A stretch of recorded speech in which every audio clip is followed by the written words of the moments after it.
പ്രേക്ഷകരുടെ ശ്രദ്ധയ്ക്ക് Kerala vision cable നെറ്റ്വർക്കിൽ ഫ്ലവേഴ്സ് ഇനി മുതൽ ചാനൽ നമ്പർ 10-ലായിരിക്കും ലഭ്യമാകുക.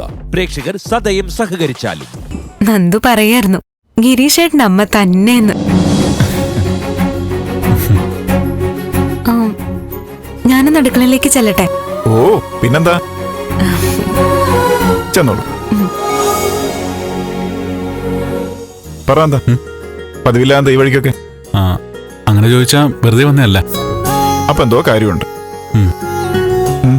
എന്താ, എന്തെങ്കിലും പ്രശ്നമുണ്ടോ? പ്രശ്നം ഉണ്ടാവാതിരിക്കണം, അതിനാ വന്നേ.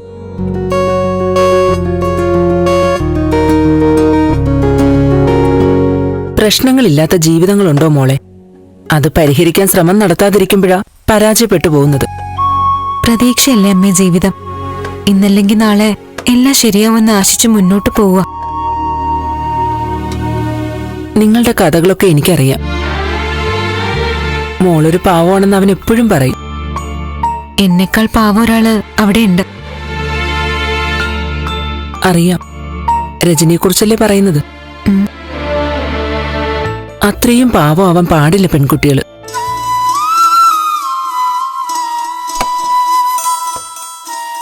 വലിയൊരു തറവാട്ടിന്ന് ഇഷ്ടപ്പെട്ട ആളോടൊപ്പം ഇറങ്ങി തിരിച്ചവളാ ഞാൻ. ജാതിയും അതും ഒന്നും നോക്കിയില്ല. പാവപ്പെട്ടവനാണെങ്കിലും കെട്ടിയ പെണ്ണിനെ മരണം വരെ ജീവനെപ്പോലെ സ്നേഹിച്ചു ഗിരിയുടെ അച്ഛൻ.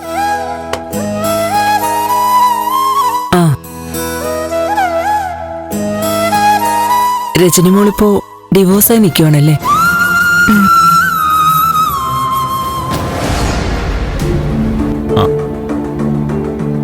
ഒരു കസിൻ ബ്രദർ കൂടെ ഉണ്ടെന്ന് പറഞ്ഞല്ലോ, എന്തോ പ്രാഞ്ചിന്ന് മറ്റു പേരുള്ള. അതെ, അവ സ്ഥിരമായിട്ട് ഇവിടെയല്ല. കയ്യിലിരിപ്പേ അത്ര നല്ലതല്ല. ഇപ്പോ അമ്മാവന്റെ വീട്ടിൽ നിന്ന് വാണിംഗ് കൊടുത്ത് അകറ്റി നിർത്തിയിരിക്കുക. ഓടി വന്നത് അമ്മയുടെ അടുത്തേക്ക്. ഞാൻ അവനെ നന്നാക്കി എടുക്കണമെന്നാ അമ്മ പറയുന്നത്. ശരി, ഒന്ന് ശ്രമിച്ചു നോക്കാന്ന് കരുതി. ഗിരീഷേട്ടന്റെ അമ്മയുടെ വീട്ടില് അങ്ങനെ ഒരു കണക്ഷനൊന്നും നമ്മളുമായിട്ടില്ല. അമ്മ എന്റെ അച്ഛന്റെ കൂടെ ഇറങ്ങിപ്പോന്നത്.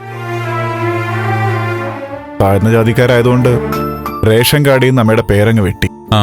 അപ്പോ ഈ പ്രാഞ്ചി പ്രകാശ്, അവന്റെ ശരിക്കും പേര് അങ്ങനെ. 10 പേര് അറിയുന്ന കക്ഷിയായിരുന്നു. നല്ല ടോപ്പിൽ നിന്ന ആളാ. പക്ഷേ റോങ് സൈഡ് കയറിപ്പോയ പിന്നെ കയ്യിൽ നിന്ന് പോവല്ലോ. മുകളിൽ നിന്നൊരൊറ്റ വീഴ്ചയായിരുന്നു. പക്ഷേ സ്വഭാവത്തിന് ഒരു മാറ്റമില്ല. പ്രാഞ്ചിയെ കുറിച്ച് പറയാനാണെങ്കിലേ മിനിമം 2 ദിവസമെങ്കിലും വേണ്ടി വരും. ഓഹോ, മോനെ. ആഹാ, ദേവിക ഇവിടുത്തെ ആളായോ? ഇവിടുത്തെ ആളാവേണ്ട ആളെക്കുറിച്ച് ഞാനും അമ്മ ഇപ്പൊ സംസാരിച്ചതേ ഉള്ളൂ.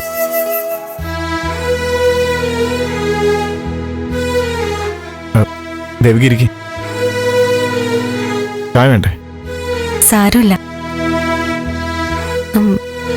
നന്ദു, നമ്മള് വന്ന കാര്യം.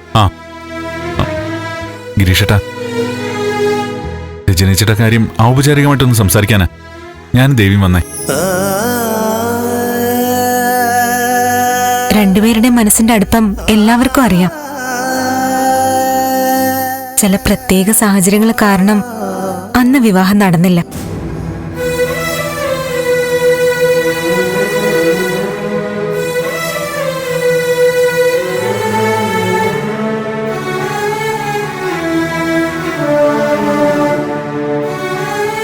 കാര്യങ്ങള് അച്ഛനോട് സംസാരിച്ചു.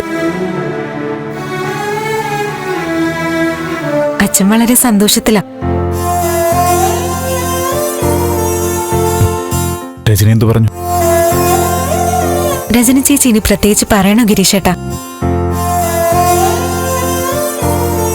ചേച്ചിയുടെ മനസ്സ് ഗിരീഷേട്ടന് അത്രയും വേറെ ആർക്കറിയാം?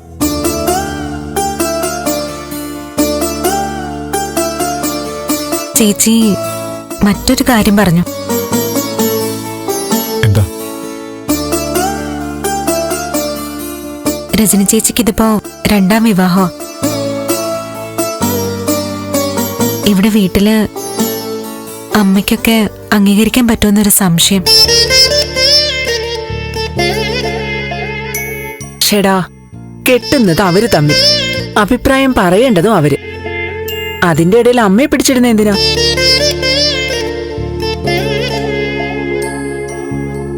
പിന്നെ ഞാൻ എന്റെ അഭിപ്രായം പറയാം.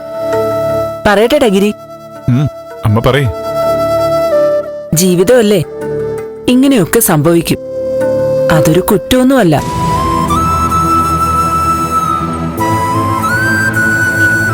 ആദ്യ വിവാഹം ആ മോക്ക് ഇഷ്ടമില്ലാതല്ലേ നടത്തിയത്. അപ്പോ ഇനി നടക്കാൻ പോകുന്നതാണ് അതിന്റെ 1ാം വിവാഹം. ഇഷ്ടത്തോടെ നടക്കാൻ പോകുന്ന വിവാഹം.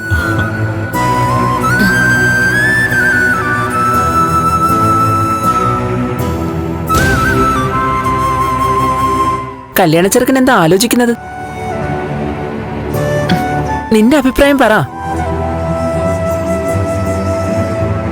അല്ല, നന്ദന്റെ അമ്മ എന്തോ പറയട്ടെ, ഞങ്ങൾ കൂടെയുണ്ട്.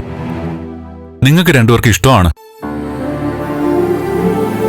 ഗിരിയേട്ടനും അമ്മയ്ക്കും താല്പര്യമാണെങ്കിൽ നമുക്കൊന്ന് ശ്രമിച്ചു നോക്കാമല്ലോ. രജനി എനിക്ക് എന്നെ വിളിച്ചിറക്കി കൊണ്ടുവരായിരുന്നു. നന്ദനെ പോലെ അവളെ ഒന്ന് ചിന്തിച്ചത് നിങ്ങളുടെ കുടുംബത്തെ പറ്റിയ. അമ്മയുടെ അനുവാദം വാങ്ങിച്ച് ഒരിക്കലും നടക്കില്ല എന്നായപ്പോ കൂടെ വരാനും തയ്യാറായി. പക്ഷേ പൂർണ്ണ സമ്മതമാണെങ്കിൽ മാത്രം മതിയെന്ന് വെച്ചു.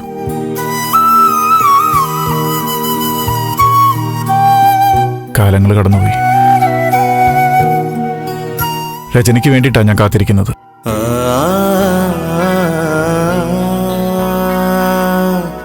അപ്പോ ഇനി എന്റെ അഭിപ്രായം എന്താന്ന് ഞാൻ പറയണ്ടല്ലോ.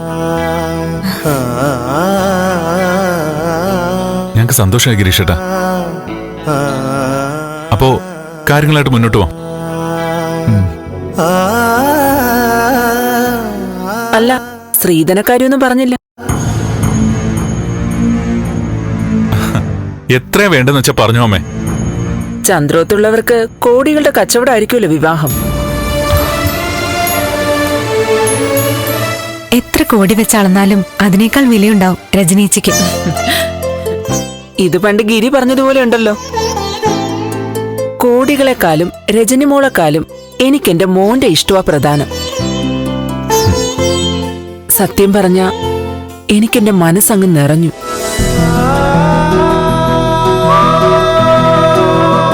ഞാൻ സത്യമായിട്ട് പറയുക, എന്റെ മോനാണെന്നത് മാറ്റിവെച്ച് പറയുക. ഗിരിയെ ഭർത്താവായി കിട്ടുക അതൊരു ഭാഗ്യമാ. ഞങ്ങൾക്കത് അറിയാമേ. അമ്മേ, മകനാണെന്ന് കരുതി ഇത്രയങ്ങ് പുകഴ്ത്തണ്ട കേട്ടോ. പോടാ. അമ്മ പറഞ്ഞത് 100% സത്യമാണെന്ന് എല്ലാവർക്കും അറിയാം ഗിരീഷേട്ടാ.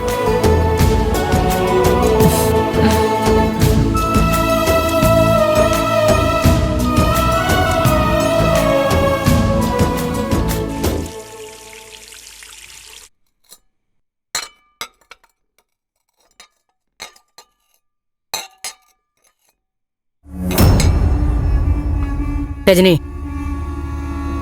നന്ദനും ദേവിക എവിടെ പോയിരിക്കുക? അറിയില്ലമ്മേ, പുറത്തോട്ട് പോകുന്ന പറഞ്ഞ. അറിയാമെങ്കിലും അമ്മയോട് പറയരുത്. എന്താമ്മേ? കുറെ ദിവസമായി അച്ഛനും മക്കളും എല്ലാം കൂടി നടത്തുന്ന അടക്കം പറച്ചിലും ആലോചനയും ഒക്കെ ഞാൻ ശ്രദ്ധിക്കുന്നുണ്ട്. എത്രയൊക്കെ ഒളിച്ചാലും പ്രഭാവതി കള്ളം കണ്ടുപിടിച്ചിരിക്കും. ഇവിടെ ആരമ്മേ കള്ളം ചെയ്യുന്നേ? അല്ലെങ്കിൽ കള്ളം പറയുന്നേ? പ്രധാനമായിട്ട് കള്ളം പറയുന്നതേ രജനി, ഞാൻ സത്യമാ പറയുന്നത്. ആ മേരിയുടെ അമ്മ പറഞ്ഞിട്ടുള്ളതൊക്കെ കള്ളവല്ലേ? അതും വിശ്വസിച്ചല്ലേ അവളിവിടെ കടിച്ചു തൂങ്ങി കിടക്കുന്നത്? എന്താ പറഞ്ഞ നീ? അവള് കടിച്ചു തൂങ്ങിക്കിടക്കുന്നോ? കടിച്ചു തൂങ്ങിക്കിടക്കുന്നതേ അവളാ, ആ ദേവിക. മീര അവകാശത്തോടെ എവിടെ താമസിക്കുന്നത്? ആ, നിന്റെ മാറ്റങ്ങൾ ഞാൻ ശ്രദ്ധിക്കുന്നുണ്ട്. ഒന്നും നടക്കാൻ പോകുന്നില്ല. എന്തായാലും നടത്തുന്നതിന് മുമ്പ് അമ്മ അറിയിക്കും, അത് തീർച്ചയാ.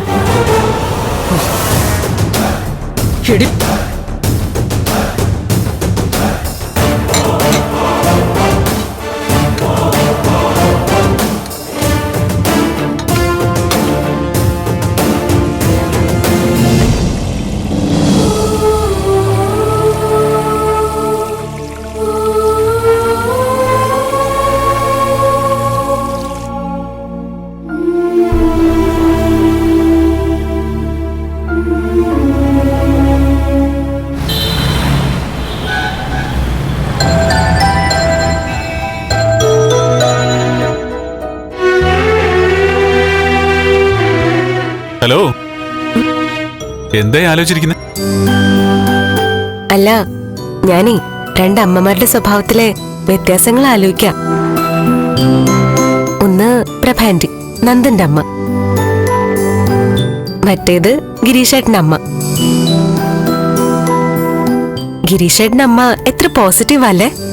അത് ശരി. പുതിയൊരമ്മയെ കണ്ടപ്പോ പഴയ അമ്മയ്ക്ക് ഒരു വിലയില്ലാതായല്ലേ? ശരി ശരി. അയ്യോ, ഞാൻ അങ്ങനെ പറഞ്ഞല്ല.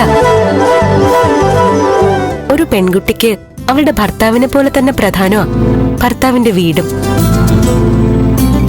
ഗിരീഷേട്ടനെ വിവാഹം ചെയ്ത് ഗിരീഷേട്ടന്റെ വീട്ടിൽ ചെന്നു കഴിഞ്ഞ നന്ദു നോക്കിക്കോ, രജനി ചേച്ചിയെ മറ്റൊരു രജനി ചേച്ചിയാവും. ഇപ്പോ ആകെ ഒരു മൂടിക്കെട്ടിയ രജനി ചേച്ചിയാ. ഗിരീഷേട്ടന്റെ വീട്ടിൽ ചെല്ലട്ടെ, നമുക്ക് ചിരിക്കുന്ന രജനി ചേച്ചിയെ കാണാൻ പറ്റും. ഗിരീഷേട്ടന്റെ അമ്മയും രജനി ചേച്ചിയും ഭയങ്കര കമ്പനിയും ആവും. എത്ര രസമായിരിക്കും അല്ലേ? ഭർത്താവിന്റെ അമ്മ നമ്മുടെ കൂട്ടായിരിക്കാന്ന് വെച്ചാ അതൊരു ഭാഗ്യം.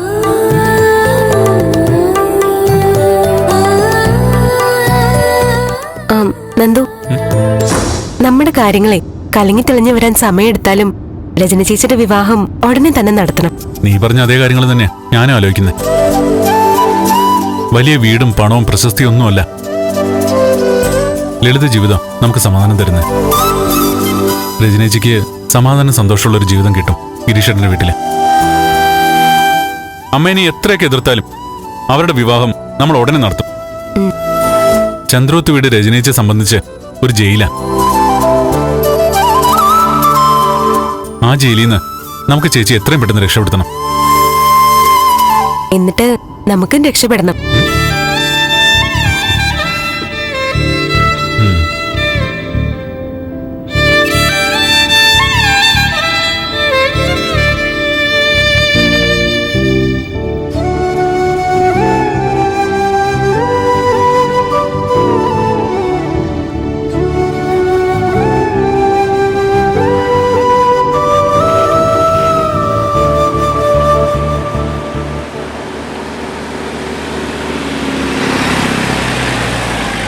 ആ അമ്മേ, അവര് വന്നു.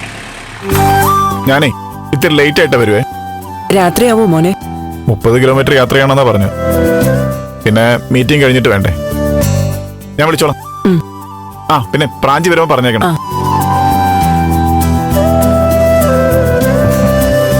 സുഗതമാഷേ, ഇറങ്ങുകയാണെങ്കിൽ ഒരു കപ്പ് കാപ്പി കുടിക്കാം. വേണ്ട ഗിരീഷ്, ഇപ്പൊ തന്നെ വൈകില്ലേ, നമുക്ക് വിട്ടേക്കാം. ഓ ശരി. മീരയാണല്ലോ. ആ മീര. ഹലോ മാഷേ, അഗ്നിച്ചിറകൾ കയ്യിലുണ്ടോ? എന്താ എനിക്ക് മനസ്സിലായില്ല മീര. എന്റെ മാഷേ, ഡോക്ടർ അബ്ദുൽ കലാം സാറിന്റെ ബുക്കില്ലേ അഗ്നിച്ചിറകുകൾ? ഓ അങ്ങനെ. ഒരു ഫ്രണ്ടിന് വേണ്ടി ആ ബുക്ക് അന്വേഷിച്ച് ലൈബ്രറി കയറി, പക്ഷെ കിട്ടിയില്ല. മാഷിന്റെ കയ്യിലുണ്ടോന്നറിയാനാ വിളിച്ചേ. ആ മീര, അതിന്റെ ഒരു കോപ്പി എന്റെ കയ്യിലുണ്ട്. ആണോ? ഞാനേ ഇനി കാണുമ്പോ കൊണ്ടുവരാം. ഇന്ന് തന്നെ വേണം മാഷേ. അയ്യോ, ഇന്നോ? എന്റെ ചില രീതികൾ അങ്ങനെയാ, അറിയാലോ. ഇന്ന് തന്നെ അത് വായിക്കണം എന്നൊരു തോന്നല്, ആഗ്രഹമൊക്കെ തോന്നിപ്പോയി. അതെ, ഞാനൊരിടം വരെ പോവാൻ വേണ്ടി ഇറങ്ങിയതാ. കൂടെ 1-2 പേരുണ്ട്. ഒരു മീറ്റിംഗ് കോർഡിനേറ്റ് ചെയ്യേണ്ട കാര്യത്തിന് വേണ്ടി ഇറങ്ങിയതാ. ഞാനിപ്പം തന്നെ ഇറങ്ങുവാ. ആണോ?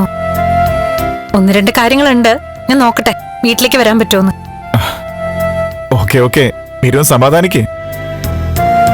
പുസ്തകം എന്ന് കൃത്യമായിട്ട് മീരയുടെ കൈ കിട്ടിയാ പോരെ?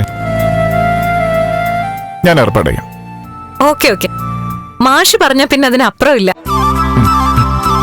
ശരി മാഷെ. ഓക്കെ മീര.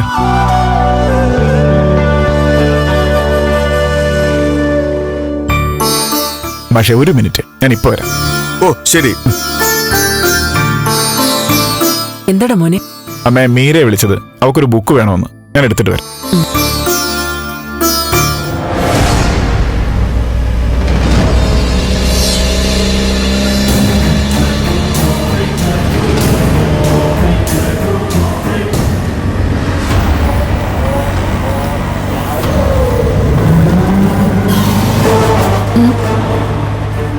നന്ദന്റെ കൂടെ ദേവിക ഉണ്ടല്ലോ, ഇവരിതെങ്ങോട്ടാ പോകുന്നത്?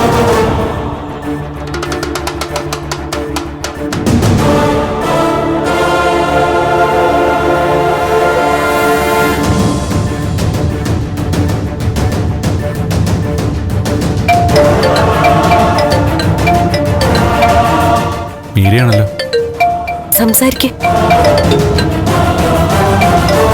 ഹലോ, നന്ദനിപ്പ എവിടെയാ? ഞാൻ ഡ്രൈവ് ചെയ്യാ. എന്താ മീര? ഞാൻ വെറുതെ വിളിച്ചതാ. ഞാനേ ഒരു ബുക്ക് തപ്പി ഇറങ്ങിയതാ, കിട്ടിയില്ല. ആ, അത് ശരി, പുറത്താണല്ലേ? അതെ. നന്ദൻ ഒറ്റയ്ക്കാണോ?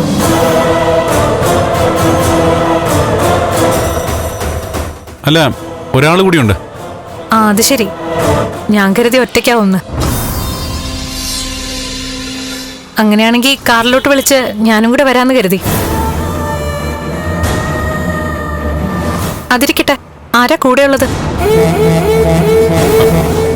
മീര, ഞാൻ ഹെവി ട്രാഫിക്കിലാ, തിരിച്ചു വിളിച്ചോളാമേ. അയ്യോ, വെക്കല്ലേ. ഹലോ.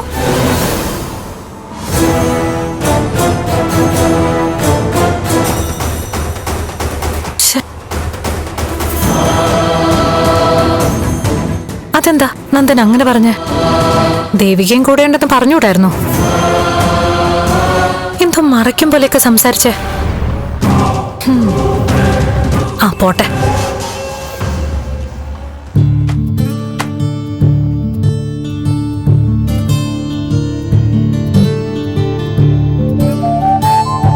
നിനക്ക് ഈ പുസ്തകം കൊടുത്തിട്ട് പോകാൻ സമയം കിട്ടുമോ? ഇല്ല, അവിടെ വരെ പോകാൻ എന്തായാലും പറ്റില്ല. പോകുന്ന വഴിയിൽ ആ സുകുമാരന്റെ കട കൊടുക്കാം. സമയം കിട്ടും അവൻ കൊടുക്കട്ടെ. എടാ, അവൻ അനിതയും കൊണ്ട് ഗുരുവായൂർ പോയിരിക്കുമല്ലേ? അത് നേരാണല്ലോ, പ്രാഞ്ചിയാണല്ലോ. എടാ, നീ ഇത് എവിടെയാ? പഞ്ചായത്തിൽ പോയി കര അടച്ചു വരെ ഇത്ര സമയം വേണോ? ഏട്ടാ, അവിടെ ഫുൾ തിരക്കായിരുന്നു. ആ, ഞാൻ ദേ ഇറങ്ങിയതേ ഉള്ളൂ. നീ പെട്ടെന്ന് വന്നേ. ആ, വെറുതെ കറങ്ങി നടക്കാനാണ് ഉദ്ദേശമെങ്കിൽ തിരിച്ച് വീട്ടിൽ പോക്കോണം. അയ്യോ അല്ല, ഞാൻ ഒരു മൂവിക്ക് കയറിക്കോട്ടെന്ന് ചോദിക്കാൻ വേണ്ടി വിളിച്ചതാ. ഏയ് വേണ്ട വേണ്ട വേണ്ട, ഞാനേ ഒരു സ്ഥലം വരെ ഇറങ്ങാൻ പോവാ. നീ ഒന്ന് വേഗം വീട്ടിൽ വന്നേ. ഗിരി, ഈ പുസ്തകം പ്രാഞ്ച് ചന്ദ്രോത്ത് കൊണ്ട് കൊടുത്തോളൂ. ഏയ് അതൊന്നും വേണ്ട. ചന്ദ്രത്തോ? എന്താ ഗിരീഷേട്ടാ? ഒന്നുമില്ല. അല്ല, എന്തെങ്കിലും ഹെൽപ്പ് വേണമെങ്കിൽ ഞാൻ ശരിയാക്കാട്ടോ. എന്തെങ്കിലും ജോലി ഉണ്ടെങ്കിൽ പറഞ്ഞു വന്നേ. ഒന്നുമില്ലെന്ന് പറഞ്ഞില്ലേ? നീ വേഗം ഇങ്ങോട്ട് വന്നാ മതി. ഓ, ചന്ദ്രോത്ത് പോകാനുള്ള നല്ല ചാൻസ് ആണല്ലോ. ചന്ദ്രോത്ത് പോയി കഴിഞ്ഞാൽ അവളെ ഒന്ന് കാണാം, വീട്ടിലുള്ളവരെ ഒന്ന് പരിചയപ്പെടാം. എടാ, പ്രാഞ്ച് കൊണ്ടുപോയി കൊടുത്തോളൂ, നീ ഇറങ്ങിക്കോ. ശരി. അതെ, അവനോട് ഇത് അവിടുത്തെ സെക്യൂരിറ്റി ഏൽപ്പിച്ചിട്ട് ഇങ്ങ് പോരാൻ പറഞ്ഞാൽ മതി. അകത്ത് കയറി സൽക്കാരം സ്വീകരിക്കാൻ നിന്നാലേ ആ പ്രഭാമയുടെ കൈകാര്യം ചെയ്യും. അമ്മ പറഞ്ഞാൽ മതി, ഞാൻ ചെല്ലട്ടെ.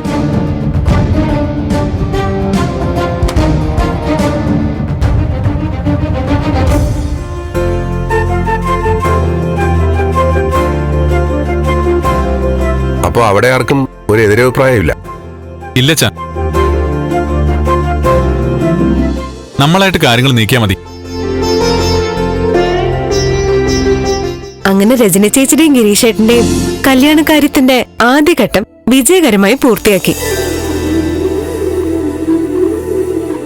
ദേവി മുൻകൈ എടുത്ത് ഇവിടെ വരെ കൊണ്ടെത്തിച്ചെന്ന് പറഞ്ഞാൽ മതി അച്ഛാ.